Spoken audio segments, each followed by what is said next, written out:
All ପୁରାଣ story, ଉପଦେଶ ଭରା କାହାଣୀ ମାଳ ଦେଇଥିଲେ ପାଇ। ଦିନେ ଜଗତଗୁରୁ ଶଙ୍କରାଚାର୍ଯ୍ୟ ପୁରୀ ଜିଲ୍ଲାର ବାଳକାଟି ଗାଁ ଦେଇ ପୁରୀ ଯାତ୍ରା କରୁଥିଲେ। ତାଙ୍କ ସହିତ 7 ଜଣ ଶିଷ୍ୟ ଥିଲେ। ସେଦିନ ଶାମ୍ବ ଦଶମୀ ହୋଇଥାଏ। ଓଡ଼ିଶାର ଘରେ ଘରେ ପିଠାପଣା। ବୁଢ଼ୀଟିଏ ସେହି ବାଟ ଦେଇ ଘରେ ତାର ପୁଅ, ବୋହୂ, ନାତି, ନାତୁଣୀ, ଗୋଟିଏ ଗାଈ ଓ ବୁଢ଼ୀକୁ ମିଶାଇଲେ 8 ଜଣ। ବୁଢ଼ୀଟି ଜଣକା ଗୋଟିଏ ଗୋଟିଏ କରି 8ଟି ମଣ୍ଡା ପିଠା ଗାଁ ସାରା ବୁଲି ମାଗି ଯାଚି ଆଣିଥିଲା। ବୁଢ଼ୀଟି ଅତ୍ୟନ୍ତ ଦରିଦ୍ର ଥିଲା। ତାର ଲୋଭ ମଧ୍ୟ ନଥିଲା। ସେ ଗୋଟିଏ ବି ପିଠା ବେଶୀ ମାଗି ନଥିଲା।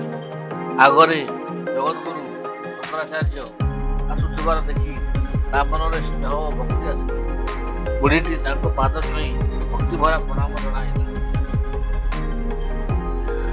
ଲୁଗା ଗାଦିରେ ଗୁଡ଼ାଇ ରଖିଥିବା ମଣ୍ଡା ପିଠାକୁ ଖୋଲି ବାହାର କରି ସେଥିରୁ ଗୋଟିଏ ପିଠା ହାତରେ ଧରି ଜଗତଗୁରୁ ଶଙ୍କରାଚାର୍ଯ୍ୟଙ୍କୁ ଖାଇବାକୁ ସବିନୟ ଅନୁରୋଧ କଲା। ବୁଢ଼ୀର ବାତ୍ସଲ୍ୟ ମମତାରେ ମୁଗ୍ଧ ହୋଇ ଜଗତଗୁରୁ ବୁଢ଼ୀ ହାତରୁ ପିଠାଟିଏ ନେଇ ଖାଇଲେ ଓ ଭାରି ଖୁସି ହେଲେ। ବୁଢ଼ୀର ମୁଣ୍ଡକୁ ସସ୍ନେହରେ ଆଉଁସି ଦେଇ ଆଗକୁ ଚାଲିଲେ। ବୁଢ଼ୀ ମନେ ମନେ ଭାବିଲା, ତା ଭାଗ ପିଠାଟି ମହାପୁରୁଷ ଖାଇଛନ୍ତି। ସେ ତ ବୁଢ଼ୀ ହେଲାଣି, ତାର ପିଠା ଖାଇବା କ'ଣ ଦରକାର। ବାକି ଯେଉଁ 7ଟି ପିଠା ରହିଲା ତାକୁ ପରିବାରର ଅନ୍ୟମାନଙ୍କୁ ବାଣ୍ଟିଦେବ। ନିଜେ ପଖାଳ ଖାଇ ତୋରାଣୀ ମୁଣ୍ଡେ ପିଇଦେବ। ଜଗତଗୁରୁଙ୍କ ପଛେ ପଛେ ଆସୁଥିବା ଶିଷ୍ୟମାନେ ବୁଢ଼ୀ ନିକଟରେ ପହଞ୍ଚିଲେ। ଜଣେ ଶିଷ୍ୟ କହିଲା, ମାଉସୀ, ଜଗତଗୁରୁଙ୍କୁ ତା ପିଠା ଖାଇବାକୁ ଦେଲୁ, ଆମକୁ ଗୋଟିଏ ଗୋଟିଏ ଦେ। ବୁଢ଼ୀ ଦେଖିଲା ସେମାନେ 7 ଜଣ। ଜଣକୁ ଗୋଟିଏ ଗୋଟିଏ କରି ପିଠା ଦେଲେ ପିଠାତକ ସରିଯିବ। ଘରେ ନାତି, ନାତୁଣୀ ଓ ଅନ୍ୟମାନେ ତାକୁ ଚାହିଁ ବସିଥିବେ। ବୁଢ଼ୀ ମନେ ଭାବିଲା, ବାବାଜୀମାନେ ମାଗୁଛନ୍ତି, ନଦେଲେ ଅଧର୍ମ ହେବ। ବୁଢ଼ୀ କ'ଣ କରିବ ବୋଲି ଭାବୁଥିବା ବେଳେ ଶିଷ୍ୟମାନେ ବୁଢ଼ୀ କାନିରୁ ଗୋଟିଏ ଗୋଟିଏ ପିଠା ନେଇ ସବୁତକ ଖାଇଦେଲେ। ବୁଢ଼ୀଟି କେବଳ ତା ଗାଈ ପାଇଁ ପିଠାଟିଏ ନ ରହିବାରୁ ଭାରି ମନ ଦୁଃଖ କଲା। କିନ୍ତୁ କ'ଣ କରିବ, କାହାକୁ କିଛି ନ କହି ଚୁପଚାପ ଘରକୁ ଫେରି ଆସିଲା। ଜଗତଗୁରୁ ବାଳକାଟି ଗାଁ ପହଞ୍ଚିଲେ। ସେଠି କଂସାରୀମାନେ ନିଆଁ ଜଳାଇ କଂସା ତରଳାଉଥାନ୍ତି। ସେ ସେଠି କିଛି ସମୟ ଠିଆ ହେଲେ।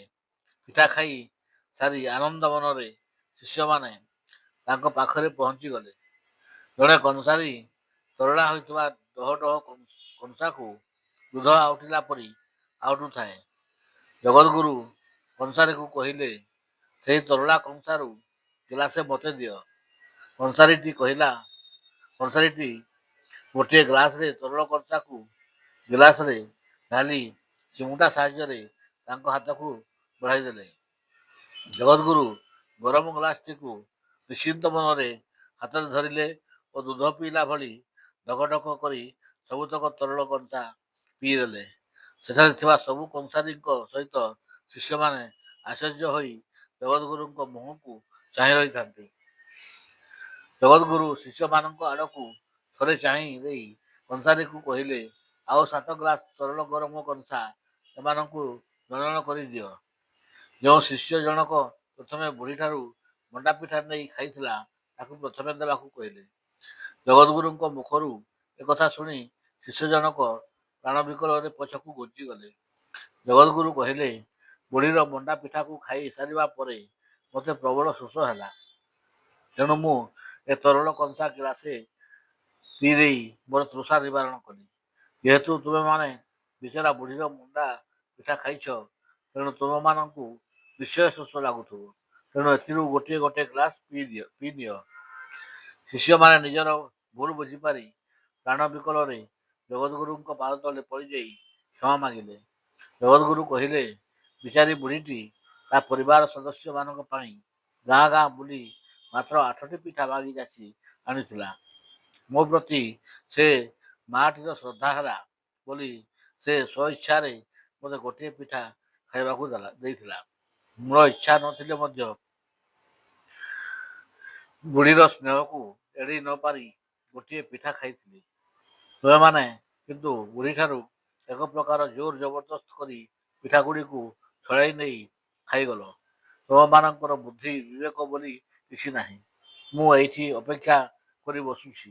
ତୁମେ ତୁରନ୍ତ ଗାଁ ସାରା ଘର ଘର ବୁଲି ବୁଢ଼ୀର ପରିବାର ପାଇଁ ପିଠା ମାଗି ଆସି ଆଣ। ଯେତିକି ପିଠା ମିଳିବ ତାକୁ ନେଇ ବୁଢ଼ୀ ଘରେ ଦେଇ ଆସ। ବୁଢ଼ୀ ଖୁସି ହେଲେ କେବଳ ମୁଁ ନୁହେଁ, ଭଗବାନ ବି ଖୁସି ହେବେ। ବୁଢ଼ୀ ଘରେ ତୁମେମାନେ ପିଠା ଦେଇ ଆସିଲା ପରେ ଆମେମାନେ ପୁରୀ ଯାତ୍ରା କରିବା। ନହେଲେ ମୁଁ ଏଇଠି ବସି ରହିଲି। ଶିଷ୍ୟମାନେ ଗାଁ ଆଡ଼କୁ ମୁହାଁଇଲେ। ଘର ଘର ବୁଲି ସମସ୍ତଙ୍କ ଦୁଆରେ ଠିଆ ହୋଇ ପିଠା ମାଗିଲେ। ବାବାଜୀମାନଙ୍କୁ ଦେଖି ଲୋକମାନେ ଖୁସିରେ ତାଙ୍କୁ ପିଠା ଦେଲେ। ଗୋଟିଏ ବି ପିଠା ନ ଖାଇ ଶିଷ୍ୟମାନେ ସବୁତକ ପିଠା ନେଇ ବୁଢ଼ୀ ଘର ଆଡ଼କୁ ଚାଲିଲେ। ବୁଢ଼ୀର ଘର ଖୋଜି ଖୋଜି ତା ଘରେ ପହଞ୍ଚିଲେ।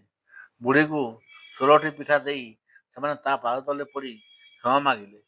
ବୁଢ଼ୀ 8ଟି ପିଠା ନେଇ ଥିବାରୁ 16ଟି ପିଠା ପାଇଲା। ତେଣୁ କଥାରେ ଅଛି, ଦେଇଥିଲେ ପାଇ ବୁଣିଥିଲେ ଖାଇ।